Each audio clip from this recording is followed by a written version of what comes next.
Hello everybody and welcome back to How Would I Judge another season of a drag competition show. Today we are going over Drag Race España Season 1.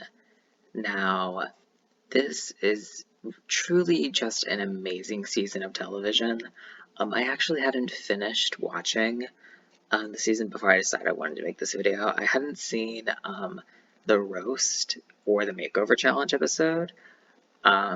I don't know why I didn't watch those two. I just didn't watch them when they came out. But I was like, I want to do this season. And so I watched those episodes and I got my stuff together and here we are. Before we really get into this video, I should point out I am not from Spain, so there are definitely going to be some pop culture references that happen in the season that I am just not going to get because I do not have the cultural context for them. So I have done my rankings and I feel like I've stayed pretty fair. And if you are not a fan of these videos where not a lot changes, then I would recommend you don't watch this video. You can just leave. That's if you want. I mean, I would like you to stay, but you can leave. I won't judge you. But since I don't have that cultural context, I'm with the seasons where the primary language is not English and they are not in the U.S. I'm gonna rely a bit more closely onto the actual placements of the season because they understand the references, I don't. So, yeah, let us get started. The rules to remember are the season has to be as long as Drag Race España Season 1 originally was, which was 10 episodes. One of those was kind of like a reaction episode, and one of those was a reunion, so we're really only going over 8 of the episodes in this video. And the performances and the challenges need to be based off how well someone did or how people would predict they would do. So I'm obviously not going to put somebody in the top when, they were originally in the bottom and vice versa, unless there is, major public opinion that that should be the case. The goal of this video is to act as if I am the head judge and craft the season however I can imagine to make it as fun and eventful as possible, and to be fair with my judging of the season by combining my own personal tastes and what was shown to us on the show. So let's get it crack-a-lackin', folks. Alrighty, episode 1, they are doing the classic like Drag on a Dime-esque challenge. These placements are basically the exact same as they were originally. However, I did move Dovima up from the bottom two to just place low because so Poopy's outfit this week was definitely the worst. I don't really know why she wasn't at the bottom for her outfit. And I could see an argument for either the Macarena or Dovima placing low and the other one in the bottom two. I just felt like Dovima's was a more cohesive thing. Yes, Dovima's was like literally like a piece of like a rope, like knotted and tied up around her, but I felt it was more clean than the Macarena's, and it just made more sense to me, so I decided to put Dovima as low. That might be unpopular, but that's fine. Pugatheo is going to win as they did originally. I am so obsessed with Pugatheo's aesthetic. It's so good. This promo pic I'm obsessed. I fucking love it. It's amazing. And their outfit in the challenge was also really good. This like sad like character on the blue with like the mop hands. It was great. Carmen Farala and Sagittaria are going to place high as they did originally. Arantxa Castilla-La Mancha, only time I'm going to say her full name. Drag Volcano, Indy, and Killer Queen are all going to place safe as they did originally. And for me, the bottom two are going to be Poopy Poison and the Macarena. And they're going to lip sync to Sobrevivier by Monica Naranjo. And this song fucking slaps. I fucking love this song so much. It is the type of song where if I feel like angry, I just want to be like Sobrevivier. It's just it's a lot. But in this lip sync, the Macarena's wig comes off.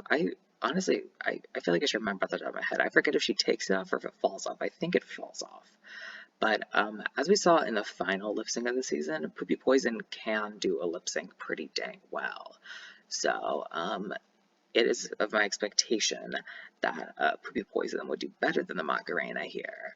And the Macarena would be sent home, but we do have, you know, a bit of a variation in the fact that somebody who was not in the bottom two, Poopy Poison, is now in the bottom two this time, but that's really it for this episode. So we're going to move on to episode 2.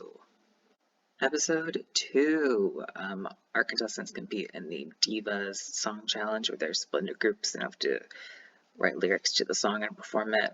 I wish the song was better. It's just too slow. I wish it was a little bit faster, and I feel like the contestants would really have shown on it, but it's kind of sadly just one where when I think about like cast like songs and, you know, like the girl group songs from Drag Race, I tend to forget about this one.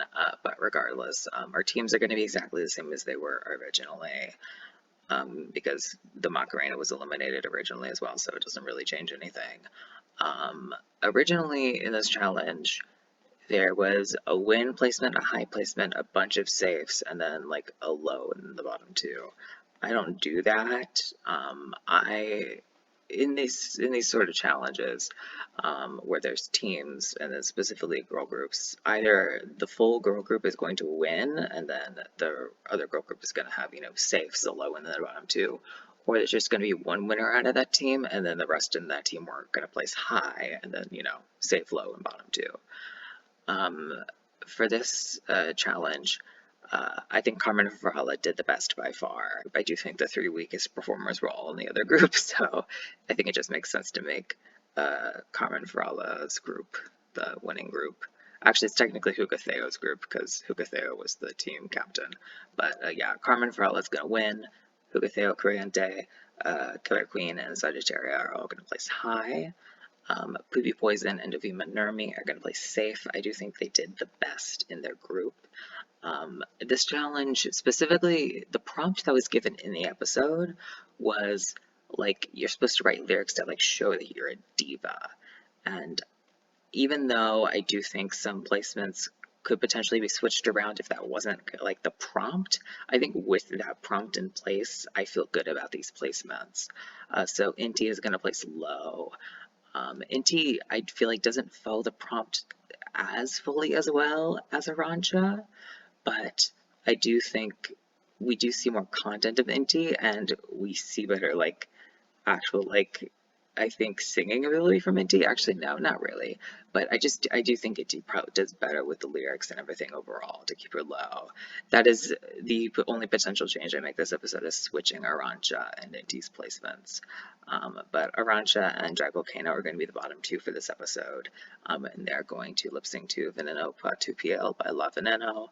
And Arancha is going to win as she did originally, and Drag Volcano is going to go home. Sadly, Drag Volcano, I don't really get to show, like, as good as she is on this season. And I love a quiet queen because I'm a quiet individual, and so I that makes me sound, that kind of sounds stupid to be like, I really like Drag Volcano because she's quiet, but I like when someone is, like, on national TV and is like, you're not gonna make me be loud, I'm gonna be, you're just chilling over here. I like that. So, yeah. That's what's going to happen in this episode, and we're going to move on to episode 3. Episode 3, they have to do the whole Mocha Trees thing. They gotta, like, model, lip sync, and act, you know, all together into one. This is a weird challenge, I gotta say, but it was a very entertaining episode. This challenge was really the hardest by far for me to judge because everybody did a great job, and that is without exaggeration. I do think everybody did a great job, but I think if you're going to rank everybody, here's where I would rank them. Killer Queen is going to win this challenge. Originally, she was just safe. Well, originally in this challenge, it was a win, a high, and then a bunch of safes, and then the bottom two. Well, technically not, because Inti quit, but, you know, whatever. But I think Killer Queen did a really good job this challenge. Looking back over all of the performances in the acting part of the challenge, which was the biggest part of it, I do think Killer Queen did the best job in that portion of the challenge. I do understand her runway not being 100% well received, but I really liked it for some reason. When I saw it and she turned around and saw it, I was like, I completely forgot about it from the first time. I was like, oh, that's fun. I don't know why. I actually like it a lot. If not Killer Queen winning this challenge, I think Poopy Poison should win this challenge. I mean, also her runway was not a stellar, if I'm remembering correctly, but I do think she really killed the main part of this challenge well. I don't really understand Sagittaria winning this challenge. Like, yes, her runway was stellar, but in terms of the actual, like, acting, which was, like, most of what we saw, I wasn't that, like, psyched by her. I ended up putting her as high, partially because of the runway. But if I were to like not count the runway, just kind of count the actual challenge, I'd probably put her in like fourth. But that isn't to say she did bad. I just think it was kind of weird to give her a win here. Um, but yeah, Hugateo and Carmen Farala are going to play safe. They both did originally play safe in this challenge. Arantxa is going to place low, which kind of sucks because she really did do a great job. But somebody had to place there, and I think if I had to choose, it was going to be Arantxa. Just when I was thinking about the acting performances and stuff after, you know, after I'd like watched it all and like let it sit for like an hour, I was like, wait, what did Arantxa do? Arantxa was really one of the ones that I just like forgot, and that's not really a good thing to be the one that someone forgets. So that was my reasoning for putting Arantxa low here. And the bottom two are Devi Minermi and Inti, as it was potentially going to be originally. Oh no, I said potentially. It absolutely was going to be that originally. And it would be that way here, but it's not going to because Inti, with really only minimal changes in the placements, Inti will most likely still quit due to Inti feeling like there was, I guess, like favoritism. Was it? Or it was favoritism is the wrong word. Inti felt like they were being judged too harshly in the competition, which is, you know, their opinion. So Inti is going to quit here, but Inti is fucking stunning. I fucking love her. She's the best. Absolutely amazing icon. So, yes, let's move on to episode 4. Episode 4 is the Snatch Game X Ball Challenge. But the judging this episode, I feel, was like mainly Snatch Game focused, and that was kind of like the drawing point of the episode. The drawing point, that isn't a phrase, but um, that is the actual like part of the episode that I'm like mainly doing the judging off of. Um, Now, I thought Sagittaria's Snatch Game performance was so good. Well, I don't even remember the name of her character, but she's like that old lady who like lives at that like nunnery castle place. I don't know. But and oh, and Carnita, that is her name. Yes. I that was so funny to me. I really loved it. Killer Queen was a super close second to me, and then Poopy Poison was like right behind. But like I fucking once I saw this originally, I was like, oh, Sagittaria should win this like now. Give her the win right now. In the middle of Snatch Game, give it to her. So she's gonna win this here. Killer Queen and Poopy Poison are gonna be high. Dovima Nurmi is going to play safe. I do wish Dovima could have been high here because her Snatch Game was also super good. But sadly, you know, she just ended up being fourth here. Carmen Frala is going to place low. Now, I've seen a lot of discourse online of people saying that Carmen should not have placed low for this challenge, which, like, I kind of, like, I understand if you did, like, don't think there should be a low placement because everybody did well except the bottom two. I can understand that. But, like, who else would have placed low besides Carmen if there is a low placement? I think Carmen has to place low. And that isn't because she did bad, it's because she did the fifth best out of a group of 5 that did extremely well. So Carmen is going to place low here in my world. Sorry about it. Hugateo and Arantxa are the bottom two, and they are going to be lip syncing to Pussy by Bad Gyal, I'm assuming. And Hugateo actually does a super good job in this lip sync, I think. And Arantxa, Arantxa also does a good job, but, you know, Hugateo's got a challenge win, first time in the bottom 2. This is Arantxa's second time in the bottom 2, third time in the bottom 3 in this scenario. Arantxa has to go here, but Arantxa is so fun. I would watch Arantxa at the DMV. Like, she is so great.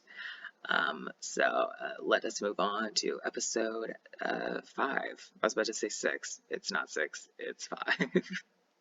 Episode 5, we have the acting challenge where they have to act in Básica o Cínica, which is a parody of a show called Física o Química. Is it obvious that I don't speak Spanish?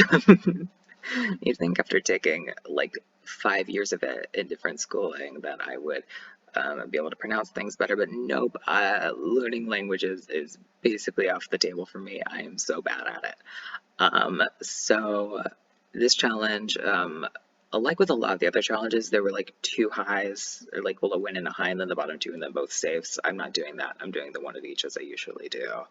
That is really the only big difference between the judging of this season and the original way that it was judged, is that there are just many less safe placements and more people swell off into their highs and lows.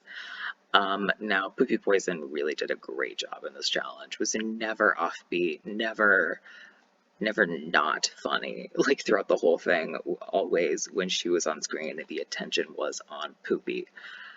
It's the most ridiculous sentence to say. But yeah, she did really do great. And Carmen Farala also did a really good job.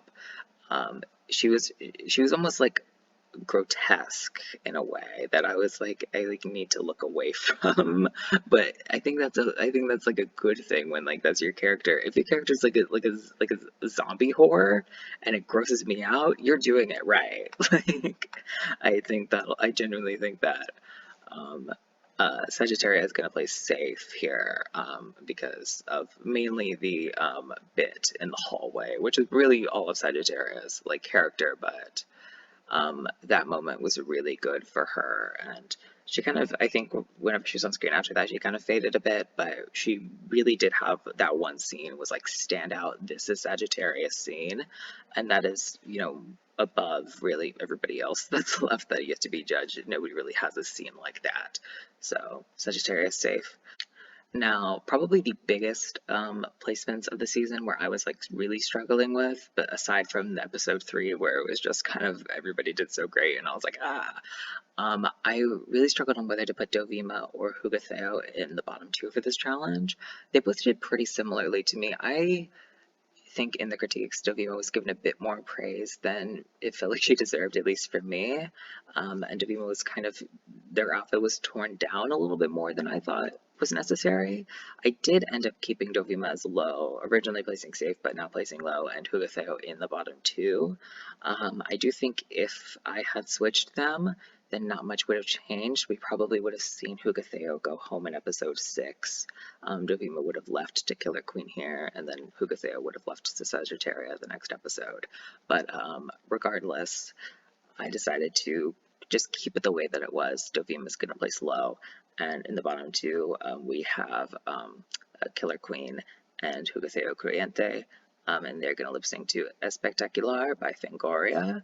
And Killer Queen does a pretty good job in this lip sync, and it's their first time in the bottom 2. Hugatheo's second. Hugateo is going to leave here, but as I stated earlier, Hugatheo's aesthetic is like one of the main aesthetics that I'm drawn towards in like any queens from literally any season of Drag Race.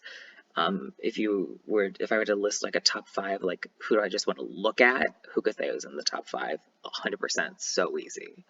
I think their promo look is the one promo look I would choose to wear out of like literally any promo look. That I'm not even kidding. I love it. It's just like big pantsuit kind of energy with like the things going down, and it's like sleek and like a bit masculine, but also really pretty. I love it. Yeah, we're gonna move on to episode 6. Let's not make this episode too long by me just continuing to praise Hugateo.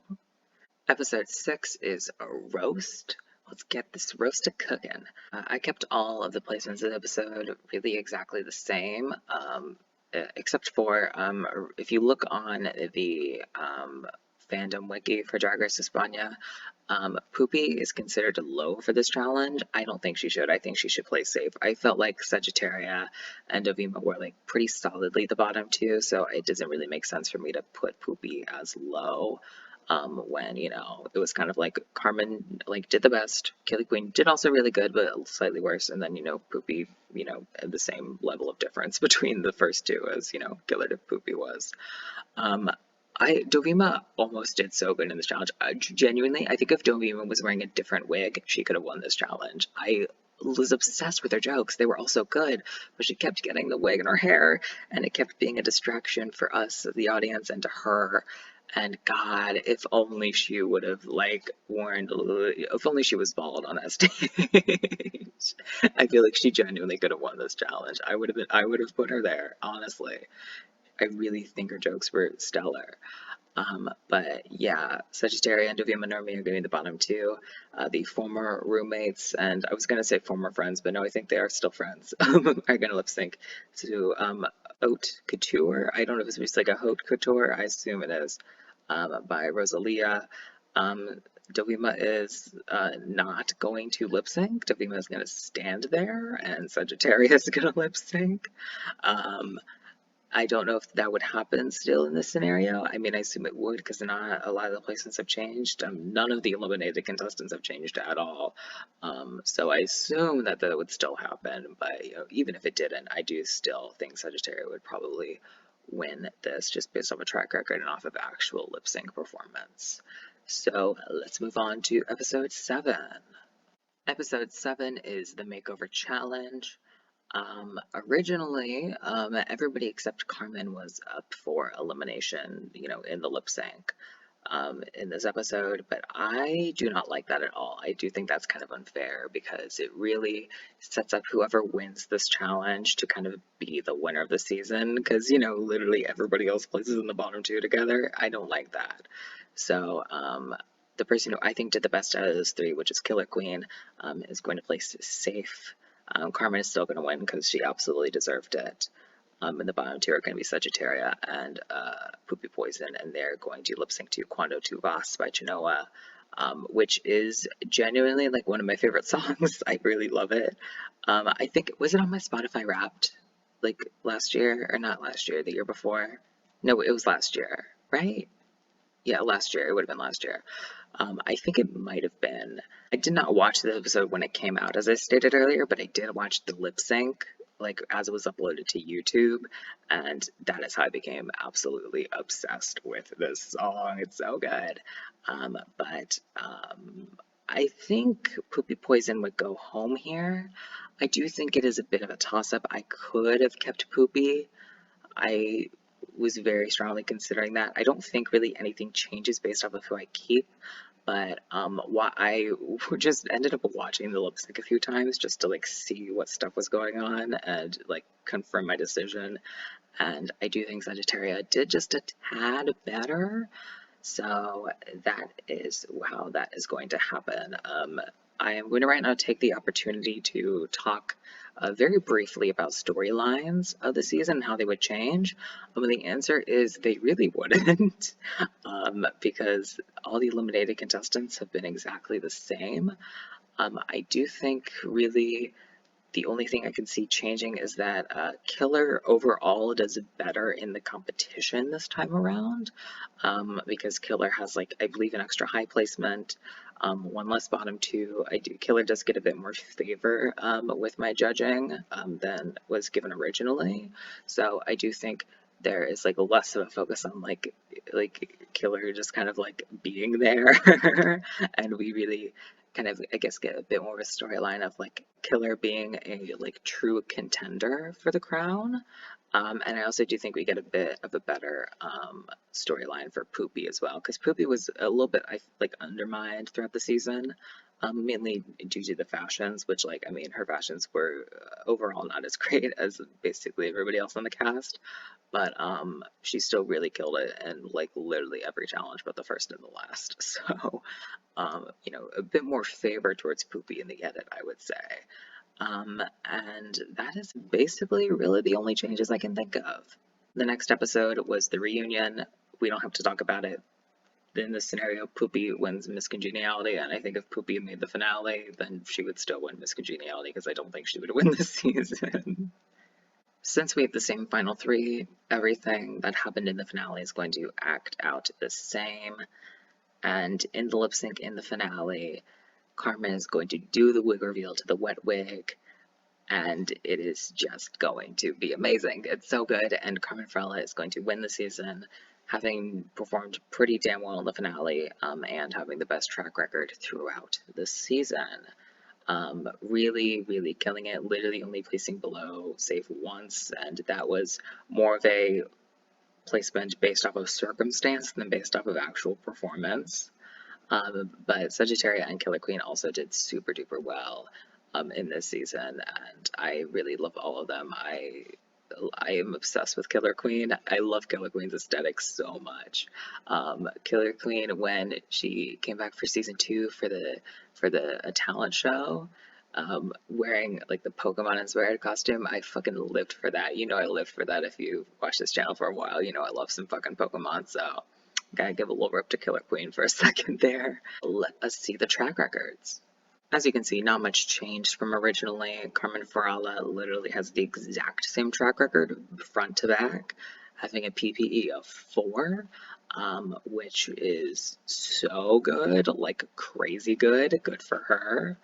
I believe in out of all the seasons that I've rejudged is, well, I guess with the standard format, I forget about All Star 7 and what happened there, but I think her and Nina Flowers are the only ones that have a score of 4 or above. But yeah, everybody else did really, really dang good. Yeah, but there's everybody else's scores, big similarities between all of them, but you know, it's different. I should mention that I do not count mini challenges as points in my scoring system.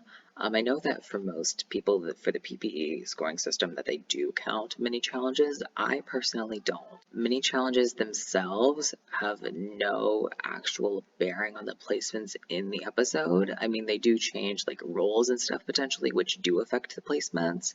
But I think that, like, you know, it changes a thing, which changes a thing, is not enough for me to actually count mini challenges. I don't really like when people count mini challenges. It doesn't make much sense to me personally.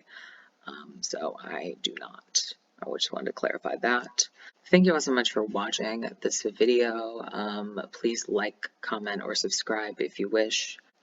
If you do plan on commenting, please be respectful. I'm always down for some discussion in the comments, but if you tell me or somebody else that they're an idiot for the way they feel about a way that something was judged, then I will most likely just like report or block your comment.